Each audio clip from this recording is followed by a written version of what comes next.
इतनी थिक होनी चाहिए कि पिज़्ज़े के ऊपर से ये स्लिप ना हो।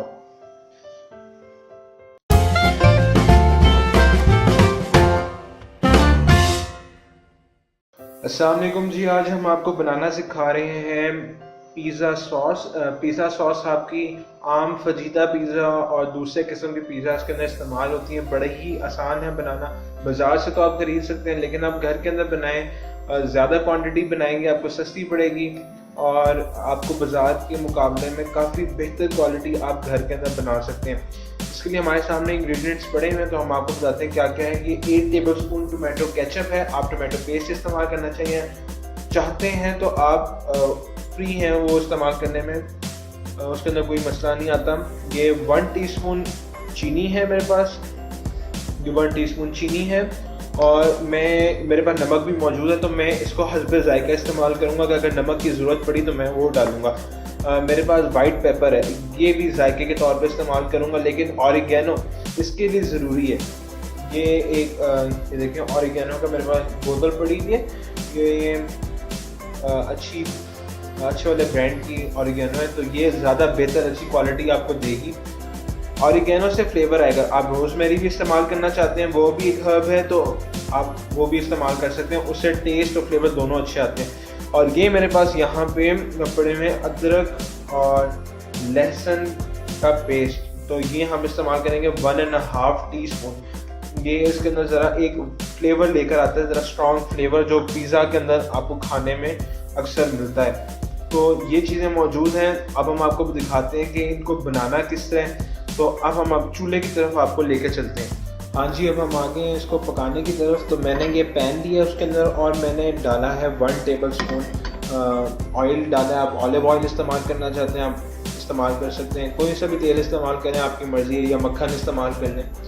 तो इसको मैं ज़रा साइड पर करूँगा और मैं केचप और बाकी चीज़ें उठा के लाऊँगा। तो पहले हमें चाहिए इसके अंदर इसको ज़रा थोड़ा सा गर्म कर लें और ये 1 टीस्पून से लेके 1.5 टीस्पून तक हमारे जिंजर गार्लिक पेस्ट था वो हम ऐड करेंगे इसके अंदर और इसको पकाएंगे अच्छी तरीके से।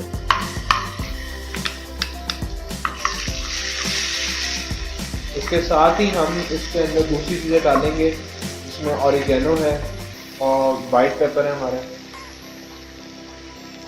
ऑरिगेनो हम 1 टीस्पून डालेंगे, या आप जितना इस्तेमाल करना चाहें फ्लेवर के लिए। तो 1 टीस्पून है, इसको ज़्यादा पकाइएगा ना वरना ये जलना शुरू हो जाएगी। थोड़ा सा वाइट पेपर हम इसके अंदर डालेंगे, तो हम साइड पे करते हैं थोड़ा सा। उसके साथ ही हम केचप इसमें डालेंगे, लेकिन केचप के साथ आपने एक बात याद रखनी है कि आपने इसके अंदर थोड़ा सा पानी ज़रूर ऐड करना है, वरना ये केचप जलना शुरू ना हो जाए, इसका खतरा रहता है। मैं इसी के अंदर पानी डाल दूँगा ताकि इसको ये बर्तन भी साफ़ हो जाए और ये इसके अंदर थोड़ा सा पानी भी ऐड हो जाए। इसको अच्छी तरह मिक्स करें आप, ताकि ये सारे इंग्रेडिएंट्स जो हमने डाले हैं ये केचप के साथ मिल जाए।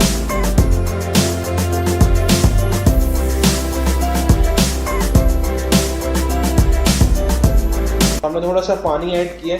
पानी ऐड करने से इसके अंदर ज़रा हमने ये करना है कि ज़रा ये कंसिस्टेंसी के ऊपर आए और हम इसके बाद इसका पानी हम इवेपोरेट करवाएंगे, तो ये रिड्यूस हो जाएगा। क्योंकि तो 5 मिनट का काम है इसके अंदर के, जब हो जाएगा इंशाल्लाह तो फिर हम बताएंगे। और एंड के अंदर हमने चीनी ऐड इसके अंदर करनी है और नमक हस्बे जायका, ताकि इसका फ्लेवर ज़रा बैलेंस रहे।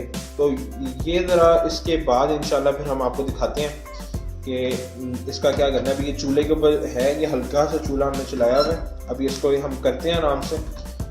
जब ये बिल्कुल तैयार होने वाला होगा और हमने चीनी और नमक ऐड करना होगा तो हम आपको फिर दिखाते हैं। अच्छा, अभी हमने आपको ये दिखाने के लिए कर रहे हैं कि अभी आपने इसको हिलाना बंद नहीं करना, वरना ये खुदा न खासा एक साइड से लगेगा तो कड़वट सा टेस्ट पूरी सॉस के अंदर मिक्स हो जाएगा। तो आपने हिलाते रहना है। ये मैं लकड़ी का चमचा इस्तेमाल करूँगा, मुझे पसंद ही लकड़ी का चमचा, क्योंकि ये ज़रा हार्ड होता है और आप अच्छी तरह ज़रा फोर्स लगा देते हैं। दूसरे प्लास्टिक के चम्मच के ऊपर लगाएंगे तो वो खुदा ना खासा दरमियान से ब्रेक करने का उसको खतरा होता है। तो अभी ज़रा ये कंसिस्टेंसी इसकी ज़रा थिक हो रही है, तो मैं ज़रा इसके अंदर चीनी डालना शुरू करता हूँ। ये है 1 टीस्पून शुगर और दूसरी तरफ हमारे पास नमक है, तो मैं इसके अंदर सिर्फ 2 पिंच डालूंगा, यानी 2 चुटकियाँ, ताकि ज़रा इसका टेस्ट बैलेंस करने के लिए, और मुझे कुछ नहीं चाहिए। केचप के अंदर ऑलरेडी अपना नमक है, लेकिन आप जब टोमेटो पेस्ट से बनाएंगे तो आपको शायद ज़्यादा इस्तेमाल करना पड़े, तो इस बात का आप ध्यान रखें। टेस्ट करते रहें, रेसिपी खुद भी उसके अंदर एडजस्टमेंट आप करें, ताकि आपका फ्लेवर जो आपके टेस्ट बड्स हैं उनके मुताबिक हो जाए। पका के निकालूंगा तो फिर मैं आपको दिखाता हूँ कि ये कैसी बनती है। हाँ जी, तो हमारी अब ये रेडी हो चुकी हुई है टोमेटो सॉस हमारी, या टोमेटो आप केचप कह लें, जो हमने पिज़्ज़े के ऊपर डालनी है। ये पिज़्ज़ा सॉस हमारी बड़ी बेहतरीन है, ये थिक भी काफ़ी बनी है। मैं चाहता हूँ कि मैं आपको दिखाऊँ, तो मैं आपको चम्मच से इसको चेक करवाता हूँ। इसके अलावा ये आप आसान तरीके से आप बना सकते हैं। मैं अब चम्मच के ज़रिए आपको दिखाता हूँ कि थिक कितनी है। ये देखें, ये देखें, इतनी थिक होनी चाहिए कि पिज़्ज़े के ऊपर से ये स्लिप ना हो। कि सबसे बड़ा मसला होता है पिज़्ज़ा सॉस, अगर आपकी पतली होगी तो वो जो है सारा कुछ फिर आपका स्लिप होकर आपकी प्लेट के अंदर आ जाएगा। तो ये थी आज की वीडियो। इंशाल्लाह अगर आपको अच्छी लगे तो फिर हमारे चैनल को सब्सक्राइब करें और इस वीडियो को ज़रूर लाइक करें। अगर आपने पिज़्ज़ा डो की रेसिपी देखनी है तो आपको इंशाल्लाह डिस्क्रिप्शन के अंदर उसका लिंक मिल जाएगा, या आपके ऊपर कार्ड शो हो जाएंगे, तो उधर से आप क्लिक करके जा सकते हैं। तो हमें इजाज़त दीजिए, अल्लाह हाफ़िज़।